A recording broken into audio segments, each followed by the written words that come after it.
Welcome to AVoice, a voice for creators. I'm your host, Daniel Norton.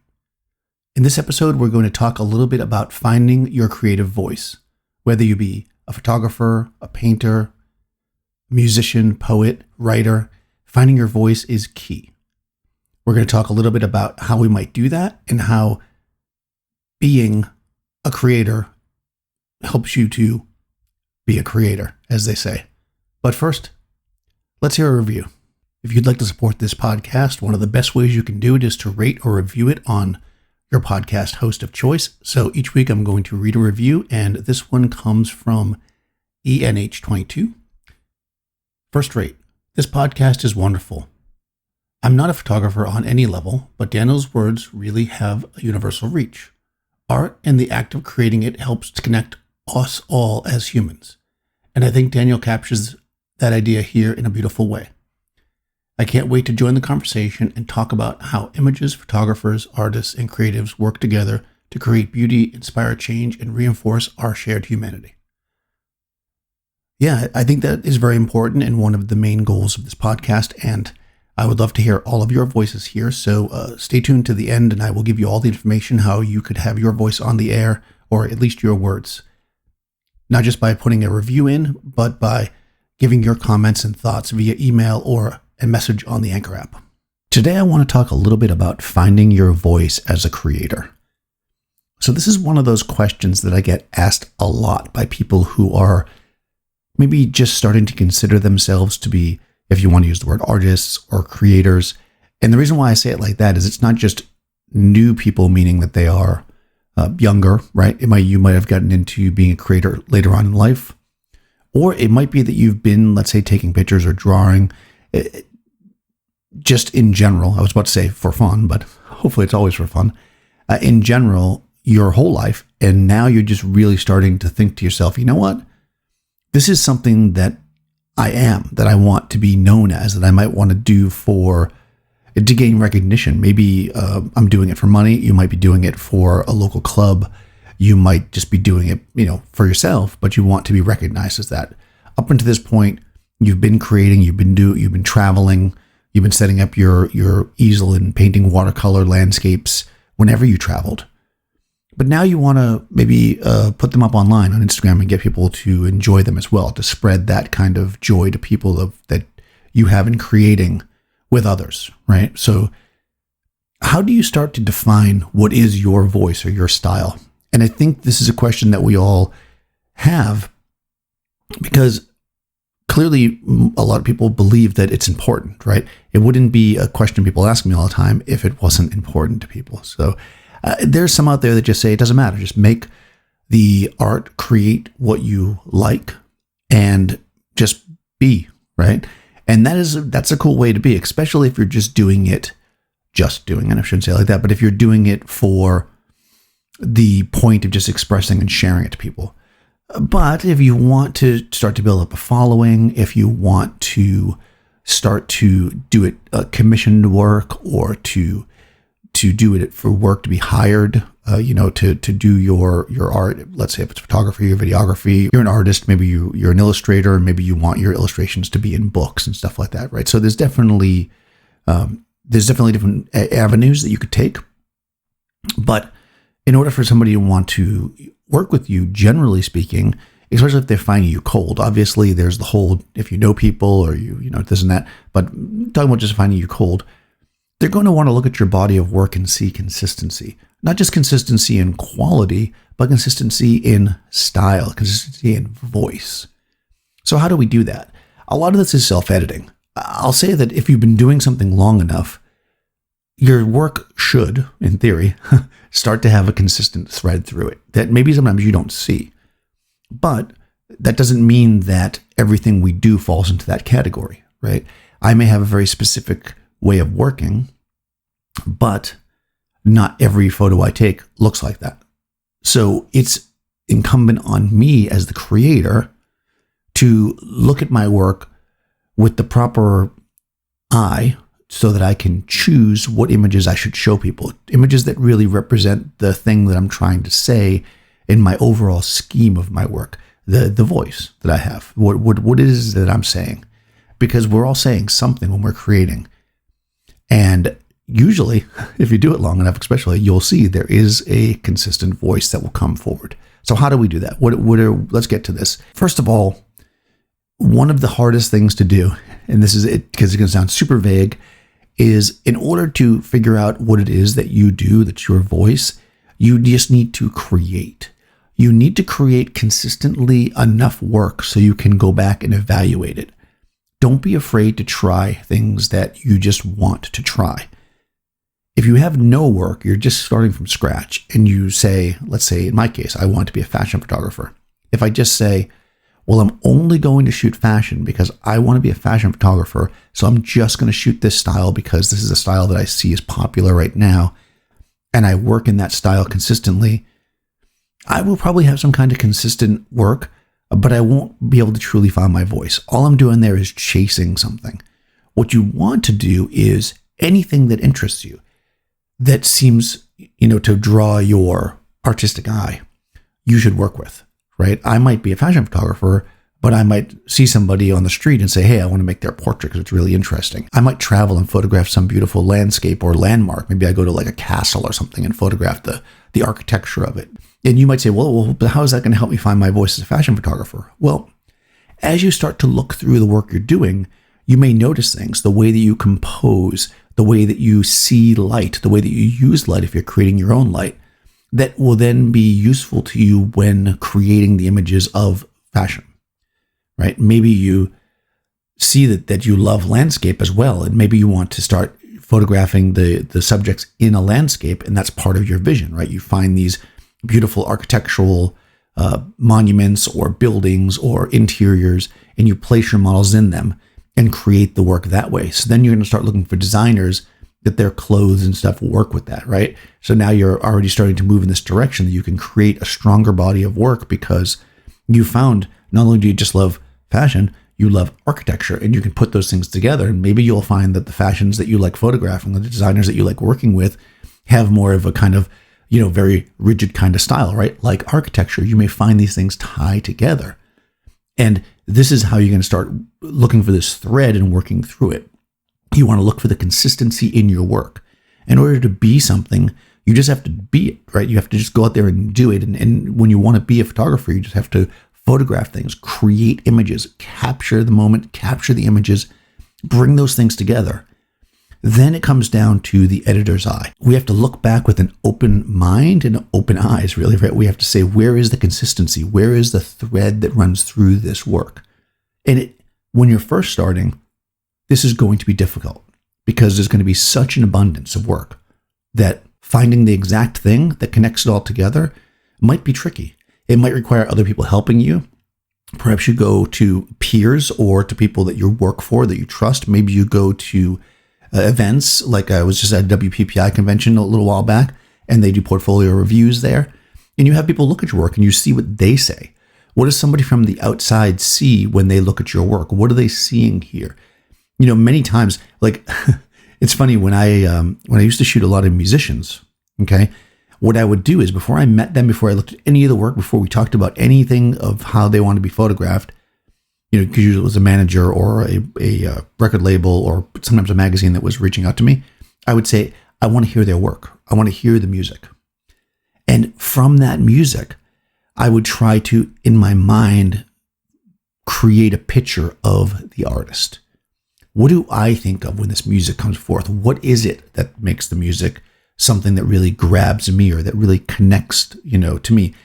And then from there, I would start to jot down ideas. Then when I met the person, I would kind of put the things together. And sometimes it was a cool contrast, right? It'd be like, whoa, like I was thinking wild, whatever, blah, blah, when I see this, but I see you dress really conservatively and this and that, and maybe we can combine that. Or maybe the whole thing's wild, or maybe the music's conservative and the person looks wild. So you could start to come up with these ideas there. And sometimes I would photograph people and I'd say, oh, when I hear your music, I hear such and such and such. And then they would say, oh, wow, really? I'd never thought of it like that. And then sometimes they would think about it and be like, I could see what you're saying there. I see that connection because I'm on the outside, right? I'm on the outside and I'm looking in. So find peer groups, find, conventions and things like that, where there's professionals that you trust that can look at your work and hear what they have to say. See what they see in your work. And don't just go to one person. Go to multiple people. And hopefully, if you're consistent, you'll find a consistent thread in what people say about your work. And now you can really start to pick what you put in your book. I'm not saying don't go out and photograph those beautiful landscapes anymore if you still want to do that. But if ultimately your goal is to do portraits and you see this thread running through with the portraits, and the thing that people recognize is that you make beautiful portraits in outdoor locations, well then in your portfolio, just put the portraits in outdoor locations, not necessarily the locations themselves, unless of course you can put it together in a collage fashion or something. I mean, I'm not saying, again, I'm not talking to any individual person here, so I'm being generic on purpose because each person is going to be a little different. In fact, I've seen beautiful books like that where it's a portrait and a landscape and then the landscape by itself. Wow, it's such a cool combination. Do you guys shoot portraits and landscapes? If so, let me know. I mean, I would love for people to call in or paint. That would be really cool, or draw. I would love for people to call in and let me know about their experiences with working, with a subject in a landscape, not just photographing somebody outside, obviously, but using the landscape as part of it. If you do that kind of work, I would love to hear from you. You can send me a message on the Anchor app. You could send me an email, just like anything else, and make sure you put a link to like your Instagram or your whatever page you have that shows your work. I would love to see it. Okay, so going back to the idea of looking at stuff that you like and emulating it and that kind of thing. One thing that it was a breakthrough for me as I was building up my style was I started to realize that there were images, types of photography that I loved to look at. But those things were not my style. I would look at them and I'd be like, I want to do something like that. But then when I would go out and shoot, because I wasn't trying to copy it exactly, my work would be completely different. And I'd be like, wow, I looked at all this really cool stuff over here, and then I didn't do anything like that. Like, what's wrong? Am I not capable of that? Like, what's happening? And then what I realized was when I actually had the models on set and I started to work, I was shooting in my style. So I wasn't just creating what I had already seen. I was inspired by that, but then I put my twist on it, which made it a different thing, because not everything that you like is your style. In fact, you should like lots of things that are not your style. Your style should be a combination of the things that come in, into your brain via looking, reading, hearing, whatever, and then what kind of churns around inside and comes back out. That's your style. So it's usually not copying somebody specifically. Hopefully it's not just copying somebody specifically. It comes down to what we create after we're inspired by other things. And it could be other art, or it could just be a person, or it could be something that you do. Maybe you go running. Maybe you're a runner, and when you run, you get visions in your head, you get ideas in your head, you get concepts in your head to do the art that you do, the painting, the music, the photography, the illustration, that kind of stuff. Not necessarily that you saw something when you were running, but just the way that your body feels, the way your mind works while you're doing it might inspire you. Same thing with watching movies or listening to music or just working with people. For me personally, I love to get on the New York City subway and just kind of drive around and just look at people.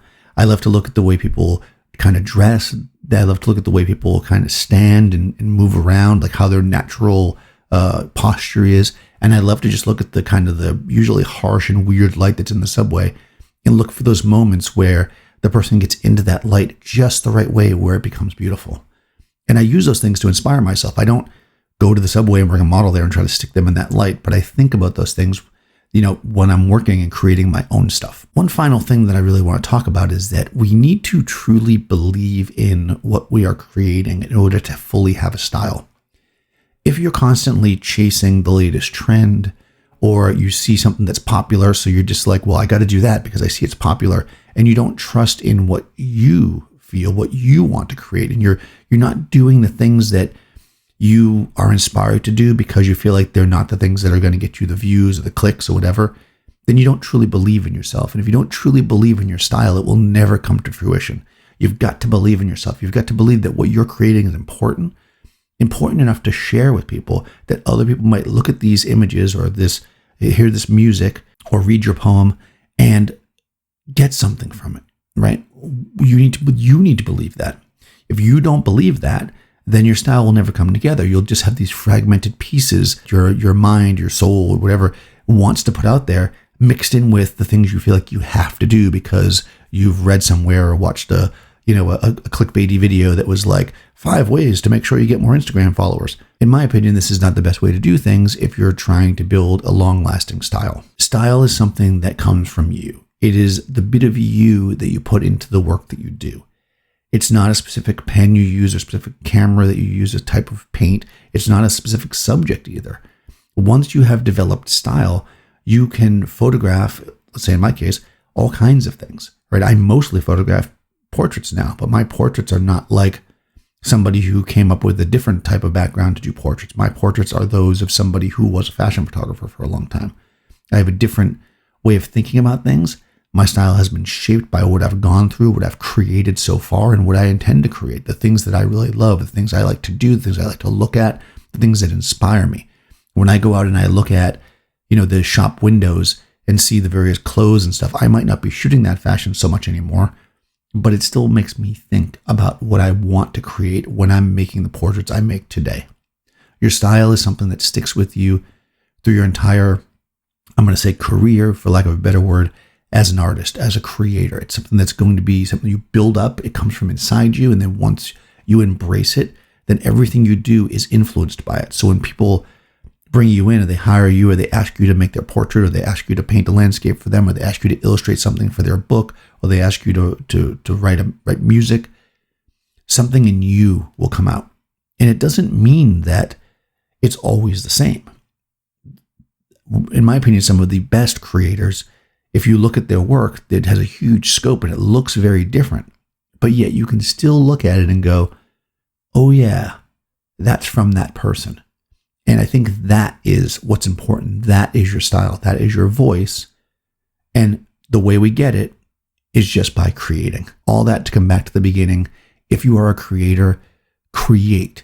Let yourself be free to create. Don't just do the things that you think you should be doing. Do the things that you are driven to do, that you want to do, that come from inside you. Then step back and look at it all periodically. Find the threads that connect it, and then start narrowing things down and say, yes, this is my voice. This is what I want to say. These are the images. These are the illustrations. This is the music that I've created that evokes the emotions that I want to evoke in people, and I want to do more of that. This is my voice. So if you found your voice, are you searching for your style? Leave me a message here. You could either leave it on the Anchor app. There'll be a link in the show notes. You could send me an email to adaramavoice@gmail.com. You could attach a voice message to that so you could hear your voice on the air, or I could read it out. If you'd rather just type it, just let me know it's for reading on the air. If you haven't already, go to your podcast provider and please review the show. I read a review every single episode, so maybe it'll be yours next time. This week I recorded the podcast a bit in advance because I'm off at a convention, so there won't be any messages read or played this week, but all the ones that are coming in I will collect and they will be brought to you next week. Speaking of that, the podcast is brought to you by Adorama. If you haven't checked them out already, check out adorama.com. You can get all your computer, photography, video, and audio needs there. If you guys want to be part of the show and get your messages in before next week, go ahead and leave me a message on the Anchor app. I will put a link in the show notes of how to do that. You could also send me an email, adoramavoice@gmail.com. You could either type out something and ask me to read it, or you could attach a voice message. All those work great. You can reach out to me on other social media as well, so we can have a conversation about any of these topics. And I appreciate you guys listening every week, and I'll talk to you soon.